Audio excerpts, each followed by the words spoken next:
So I had to read this question a few times to understand how to get this alpha in particular. And I know that a lot of people in the real exam didn't know where to begin with A, or they couldn't work out what alpha was, and hence that affected their part B.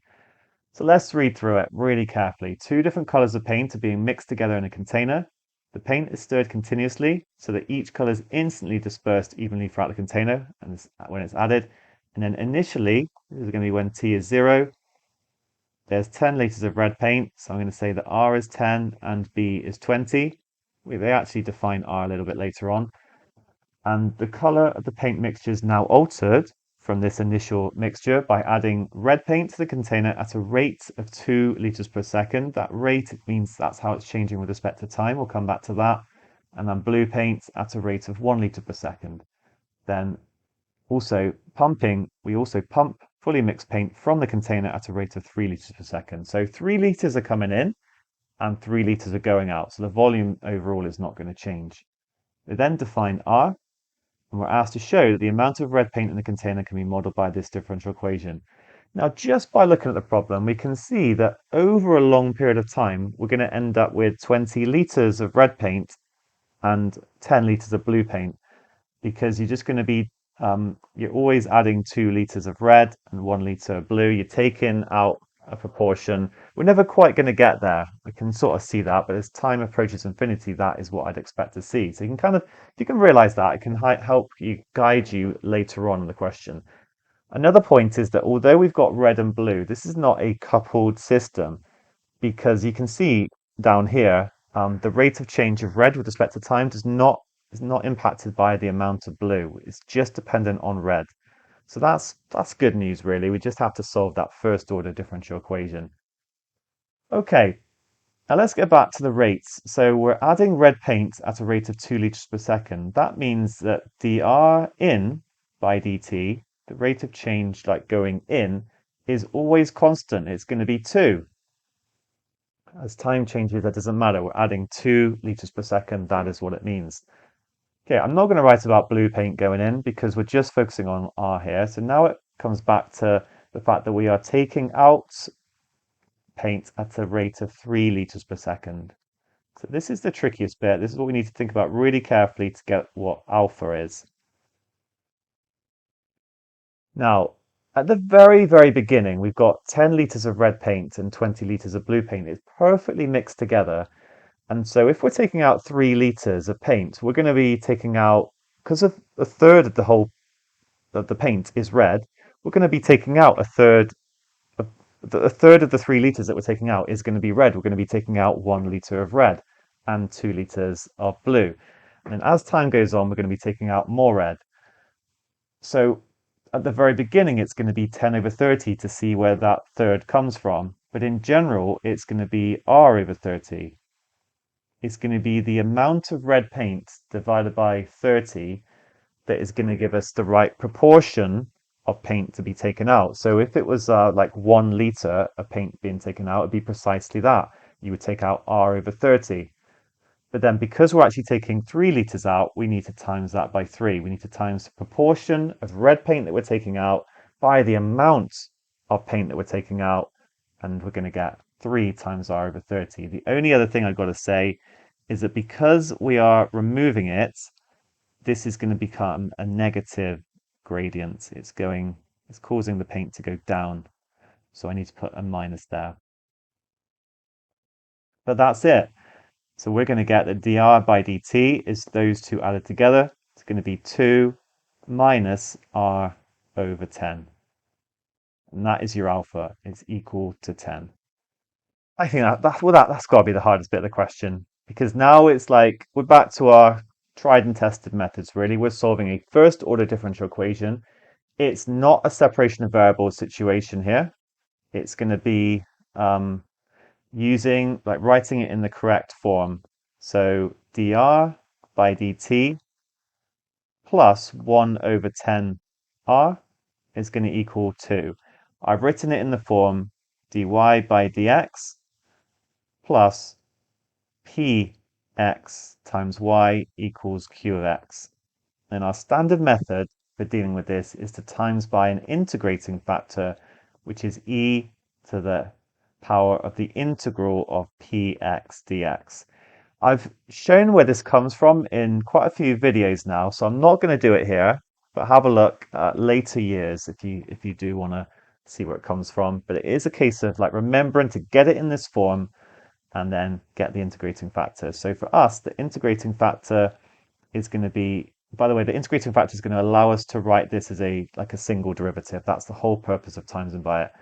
So the integrating factor for us is going to be e to the power of the integral of 1 over 10 dt, which is e to the 1 over 10t.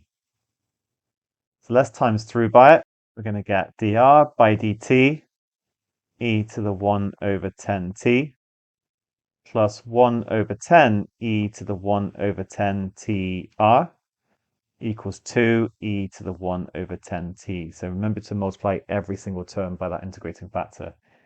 And now we can bring these two on the left together. It's going to be d by dt of r e to the 1 over 10t equals 2 e to the 1 over 10t.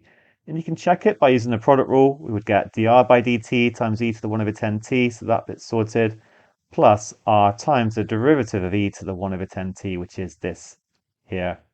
So it's all great. And now we can integrate both sides with respect to t,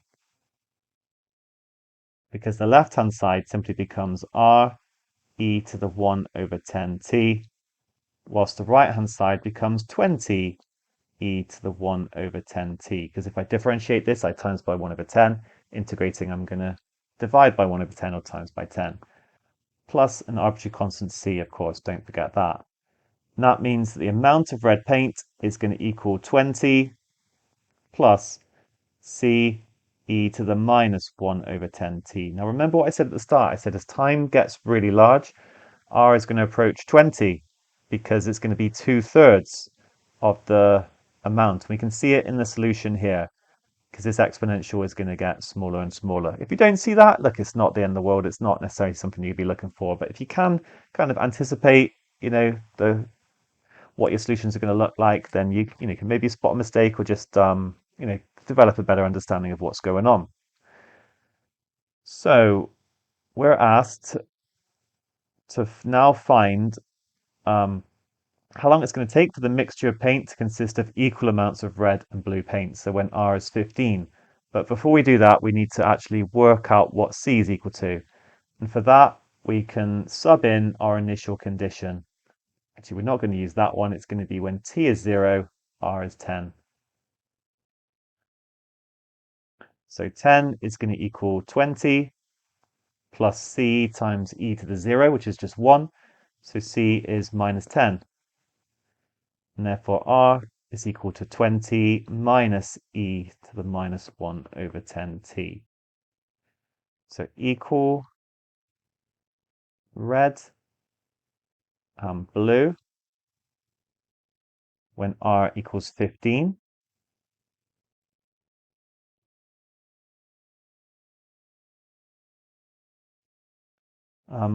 Sorry, somehow I missed a 10 out there. And we can rearrange this. It's going to give us e to the minus 1 over 10t is equal to 0.5. That means 1 over 10t is going to equal ln 0.5. T is going to be minus 10 ln 0.5. Now ln 0.5 is actually 2 to the minus 1. And you can write it as 10 ln 2 instead. You don't need to though. This is a model situation. I think it asks it for the nearest second. So it's actually 6.93147 or 7 seconds. And that is it. That is how long it will take for us to get the same amount of red and blue. Now we're told it actually takes 9 seconds for the mixture of paint in the container to consist of equal amounts. Use this information to evaluate the model, giving a reason for your answer. So the best approach here, I mean, you'll get away with it here, I think, to say that 7 is not particularly close to 9, so it's unreliable. But here's what I would recommend you do. Let's find the percentage error. So the percentage error is the error, which in this case is 2, because it's just the difference, 9 minus 7, divided by the true value times by 100. That gives us our percentage error. And in this case, it's going to be 22.2%. And that's not, that is quite a large value. It's all relative, really. Sometimes in science, you know what, just getting anywhere near to the value is amazing, because of how difficult the modeling process is. And sometimes, of course, if you're dealing with a situation, I don't know, like modeling, aerodynamics of a Formula One car. Like you want to be really precise because, if you're not modeling it correctly, then it's not going to give you good predictions in such a highly financed and competitive sport. So just two examples, whereas if you're, I don't know, if you're trying to study, I don't know, like, complex atomic structures, just getting, anywhere near to the value can be good with the amount of approximations you have to make. So in our case, I'd say it's absolutely fine to just say it's unreliable. It's 22.2% away. This is what the mark scheme says. The model predicts 7 seconds, but it was actually took 9 seconds, so over. You'd be okay with that. Even better to say that the error is over 20%, therefore it's not a good model. Now, I tried to justify like why it might not be a good model. I said that actually in reality, the colors are not going to be dispersed evenly. Like, sorry, it's not going to be stirred continuously, like perfectly, so that the color is instantly dispersed. If you think about, if you're I don't know, if you just pour paint into a tin without any stirring whatsoever, of course, it's not gonna combine at all. But it takes quite a lot of stirring actually to mix something up. So this assumption, I think, is what is quite possibly making it invalid. It wasn't looking for that in the mark scheme, but it doesn't hurt to just think about it anyway. Okay, here's my kind of picture of a paint bucket. I don't know why I just gave it a handle. Um, well done.